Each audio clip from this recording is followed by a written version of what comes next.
and welcome to Gary's Scaries. I'm Gary. This is Tabitha. I think I should tell you why I'm starting this series out in a tent. One, because ghost stories are best told camping. And two, I don't really want to be talking about this stuff in my house. The last house I lived in, I was certain that something had followed me back from my childhood home and was wreaking havoc there. I'll get into those stories in some later episodes. For this first video, I'd like to start with the most recent, and it's one that has really pushed me into doing this video series. I wanted to document everything that's taken place there up till now and beyond.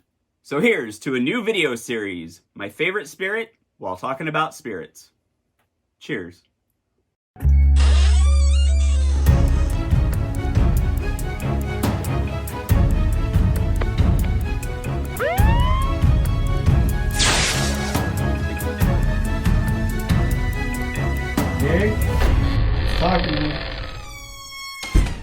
So in 1976, my dad completed the house he'd been working on. He built it from the ground up, he designed it.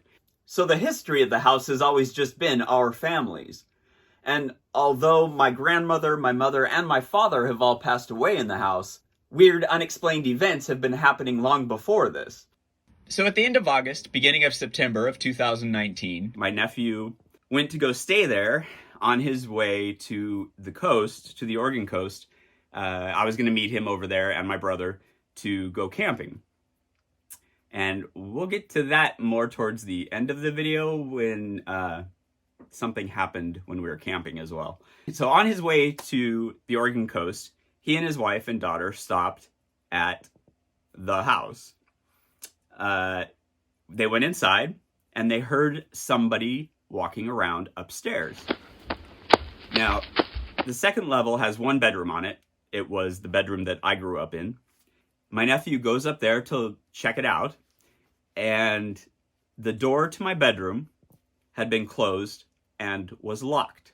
The bottom of the bedroom door has this piece of paneling on it because my brother's dogs, one 4th of July, started freaking out about the fireworks and came running up there and tried clawing their way into the bedroom.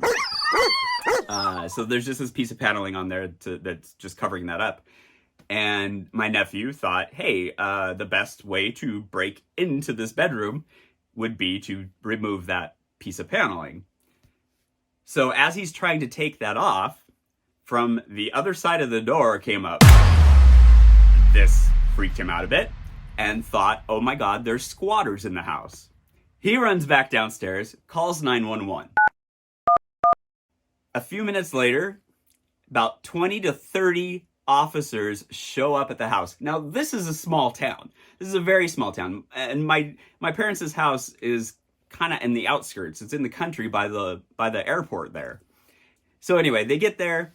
They ask my nephew to draw up a floor plan of the house so they can get in there, know their way around, and be able to check every place where these people could be hiding. Then they asked my nephew and his family to wait at the end of the driveway.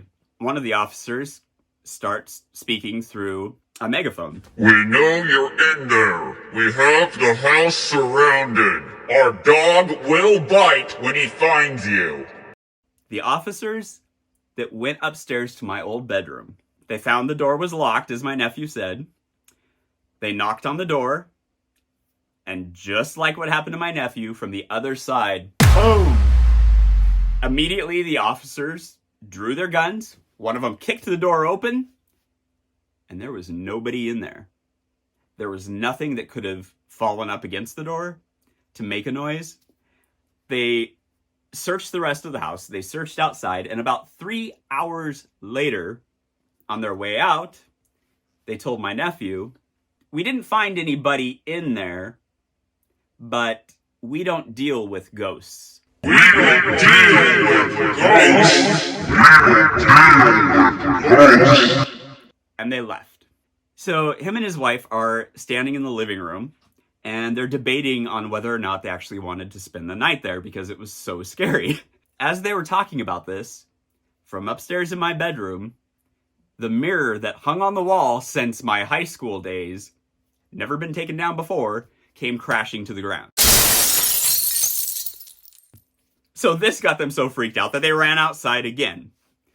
Now, as they were standing outside, the garage door started to open on its own. It opened about halfway, stopped, and then closed. So they said, that is it. So they ran back inside, grabbed their things, left one light on in the living room, locked up the house, and started to leave. Now, as they were driving down the driveway, they looked back towards the house, and the one light they had left on in there turned off. I have not been to the house since this happened. My brother has, and he said the only thing that he found a little disturbing was the fact that his 3 dogs would not go into my bedroom. This is the same bedroom where on the 4th of July, they ran up there seeking safety, and now they wouldn't go in there at all. Our story does not end there. I met my nephew and my brother over on the Oregon coast. The campground is near Fort Stevens, and I had all of my paranormal investigation equipment with me. So I was going into all the different little rooms and stuff at the fort, and my EMF detector was going crazy there. There's no electricity in that place. There's not even cell phone service. I went up above to this other level. I looked down and I could see my brother and my nephew and them going back inside. And so I continued to climb up. To my left, I heard the deepest guttural growl. And that's the last thing I remember. Somehow, I had fallen over the railing onto concrete on this part of my body. I ended up with multiple fractures on 9 ribs.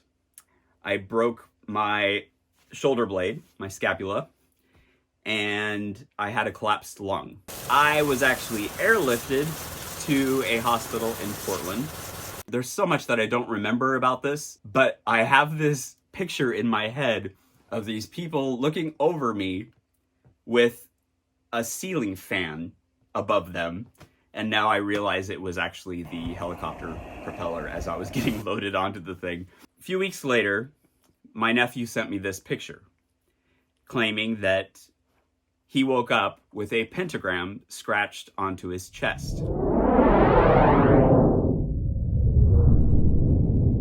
Then he told me that he and his family are scared that something has followed them back from my parents' house.